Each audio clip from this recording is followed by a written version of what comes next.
we go. In 3, 2, 1. Hey BJ Clean Team, it's Ryan. Welcome back to my channel. This channel is all things aviation, and I use my experience as a former F-15E combat fighter pilot, F-16 Thunderbird pilot, and current commercial pilot to break down epic aviation videos and stories. And Top Gun has done it again with a repeat, baby. Top Gun Maverick, wow, totally blew my mind. And in this video, I'm not gonna spoil the main plot for you. Instead, I'm gonna hone in and thread that sweet spot and give you some finer details from a fighter pilot's perspective. And stay to the very end of this video, because at the very end, I'm gonna give you some behind the scenes, top ultimate secret, I think that's a thing, details on one of the characters, and I think you're just gonna be blown away. With that said, before we get going, if you would, just dominate that like button for me, and hey, maybe even subscribe. Every time you like and subscribe, a pilot somewhere gets their wings. You guys have helped me grow this channel a ton by liking and subscribing, and I greatly appreciate it. And this video is sponsored by the like button, so please dominate it.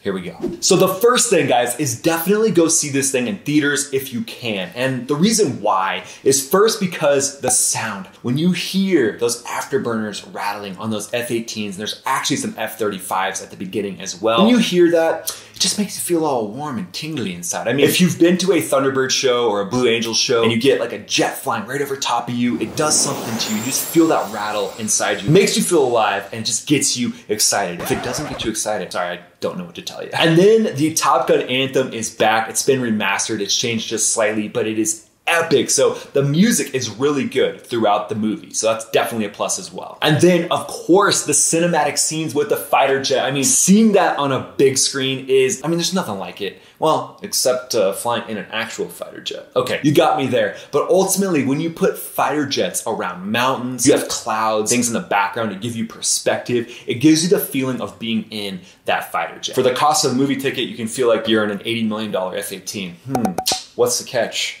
Oh, there is no catch? Okay, cool, go see it. So in the beginning, Maverick is pushing the SR-72 to the limits. And the SR-72, if you don't know, its codename is the son of the Blackbird, because the SR-71 was a Blackbird, but we gotta do better than that, guys. So comment below a better name. We've done this before, but keep it coming. Let's keep this going, because I think eventually the manufacturer is gonna be like, okay, we gotta change the name. It's gotta be something way more cool. But Maverick's up in the sky, he's pushing this thing to the limit. He says something, he says, "Talk to me, Goose." He's looking for that inspiration to be able to push this jet to its limits, which I love. And I think the metaphor is there, because if you didn't know, this might be a little bit of a spoiler, but it's from Top Gun 1. Goose dies in Top Gun 1. I know, I'm sorry. Sorry, go ahead. I know, grandma's crying, grandpa's crying, you know, cats are sleeping with dogs, I know. But ultimately, he's looking for that inspiration from Goose, the backseater that he lost in Top Gun. I think that's really cool, because it shows that, you know, as a fighter aviator, you are gonna lose people. In other lines of work, you are as well. I mean, I'm thinking about police, fire, first responder, the medical field. There's so many different avenues out there where it's a dangerous line of work. So you're gonna lose people. But what this is showing is he's using that loss as inspiration. And I think that's the key point, because you can go down some really bad downward spirals if you focus on the negative side of losing people in lines of work that are dangerous. But what I learned to do from losing friends was to try to turn it into an upward spiral, where you essentially think of that person's legacy, what they stand for, and what they would do. I mean, a side note is one of my best friends, unfortunately, lost him in a T-38 accident, but the week before that, he was out raging his motorcycle on our auxiliary field, like a little airport that we would go and practice at. He was literally on the weekends going 150 miles an hour on the runway with his motorcycle. That's the kind of person that he was, and I tried to use that. I tried to harness that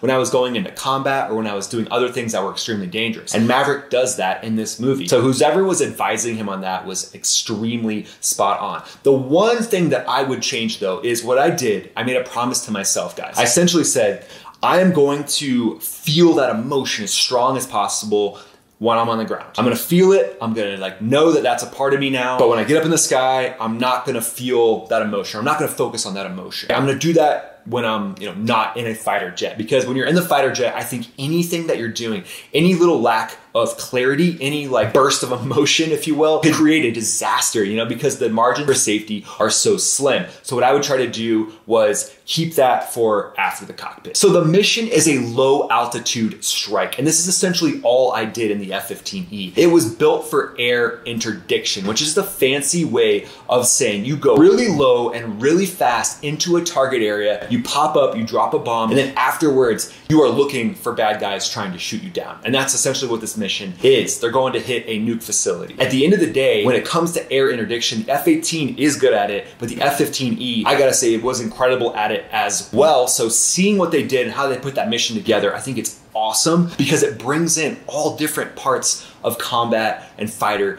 aviation. And if you're only doing air to air or you're only doing air to ground type stuff, you're missing out on just some of these amazing mission sets and some of the incredible training that fighter pilots go through. So the fact that they brought both of those into this was awesome. And in the future, I'm gonna do an F-15E and an F-15EX video, and I'm gonna talk about how much gas and how many weapons that thing could carry. Plus it had 2 people in the back. The F-18 has those similar pluses. I'll give it to them choosing this type of mission set for Top Gun Maverick. Well played. I also give a nod to the fact that there's a place called the Hard Deck, and that's the bar where all the aviators go to and they meet up, they blow off some steam, and I think that's important. There used to be this thing called the Officers Club. I mean, they still kind of exist. They've turned them into like all ranks clubs and stuff like that, but ultimately going and hanging out and being around the people that you're flying jets with or whatever your job happens to be, spending time building that camaraderie, I think is super important. So the fact that they brought that in was awesome. Recently, I was at the Nellis Officers Club and the vibe there is just inspiring. There's pictures of Robin Olds, who's a famous Air Force aviator, essentially like the god of fighter aviation. There's pictures of him around that tell his story and the lore of the missions that he flew. So you're walking in there and you're just getting inspired by all this history. And then you're surrounded by all the guys and gals that you're gonna go fly with. Just a really cool moment. And then have a couple drinks and you just celebrate the fact that you're all in this together. And I love that they brought that into this film. Hey there, it's Ryan. Thanks for watching the video. I just want to take a quick second and tell you about BeJetClean.com. It's a shave and shower company I created with a fellow fighter pilot. So pop over there, check it out. We've also got t-shirts. Most of all, I'm glad you're here. Now back to the video. And a little anecdote I liked is there's a whizzo in the film, a weapons systems operator who's a backseater in the F-18. We also had those in the F-15E, and it shows his quirky personality. His name is Bob Floyd. His call sign is Bob, and they're all trying to figure out what his call sign actually stands for throughout the film. I thought it was kind of cool because they showed like a little quirky personality in Bob. And what I noticed when it comes to whizzos and fighter pilots is they're the perfect balance for each other. So being in a squadron with whizzos to me was awesome because they get a little more focused on the beeps and squeaks. They're a little more focused on the radar and just diving in to knowing every little thing about each little weapon system. I mean, the fighter pilots do as well, but you're also up there focused on flying, avoiding terrain, going really fast, low. So having someone who just geeks out on all that stuff is incredible. But they are a little more grounded, maybe a little less edgy than fighter pilots, in my opinion. So I thought it was the perfect balance, and it kind of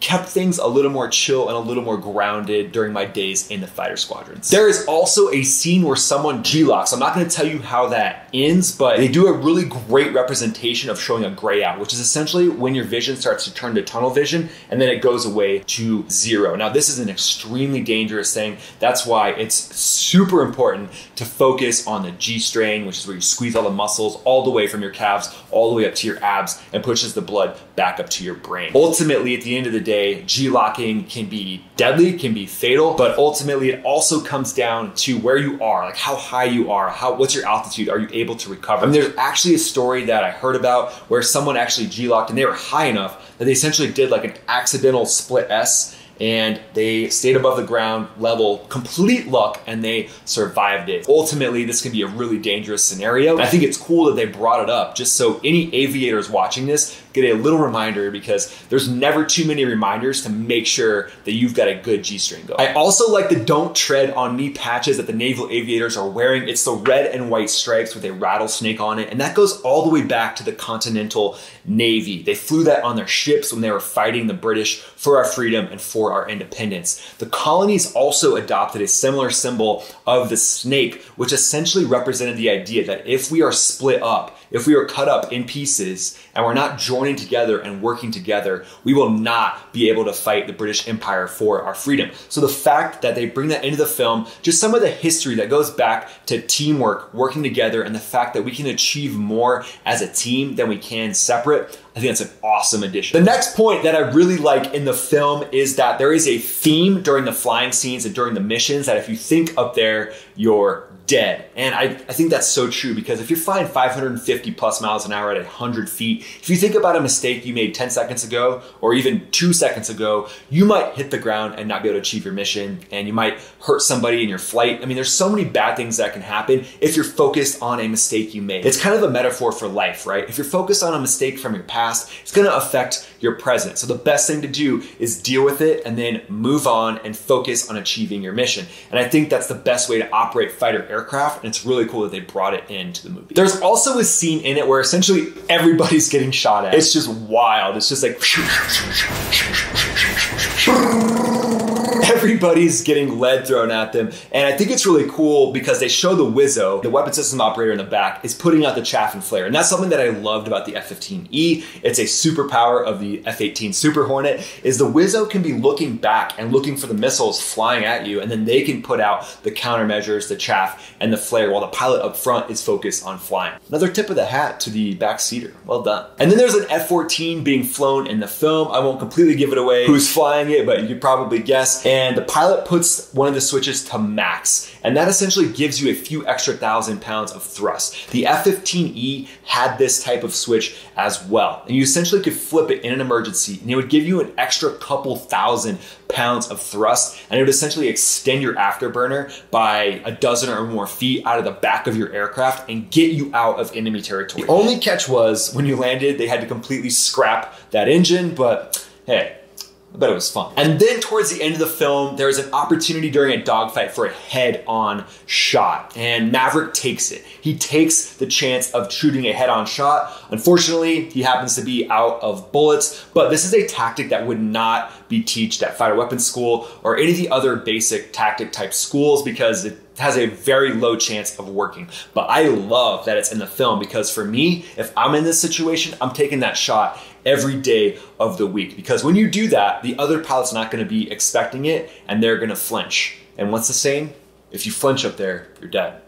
Something like that. All right, so you made it to the final story. This is the bonus. Because you stayed, you get the bonus. I'm a man of my word. So I'm going to talk to you about Admiral Solomon Warlock Bates. He essentially becomes the unlikely supporter of Maverick. And I saw a lot of different colonels and generals like this during my time in the Air Force. Unfortunately, not enough, but there are some that exist that become the unlikely supporters of those that are a bit rebellious, like Maverick. Warlock decides to support Maverick because he sees that, yeah, Maverick's not the typical guy.